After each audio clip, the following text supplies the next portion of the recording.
What's up guys, in this video I'm going to show you that how you can switch back to your personal account on TikTok app. So let's jump into the video. What you have to do, first you have to go open up your TikTok app just like this. After opening your TikTok app, you have to click on your profile.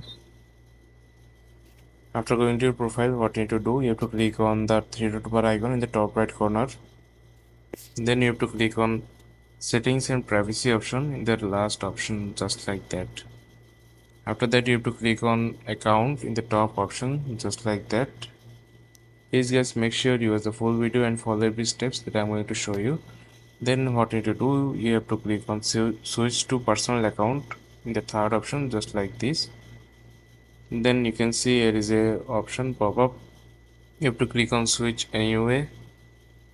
Then you are switched to your personal account. So this is how you can switch back to your personal account on TikTok app. So I hope you like this video, and if you find this video helpful, please leave a like on this video and subscribe my channel for more video like this. Peace.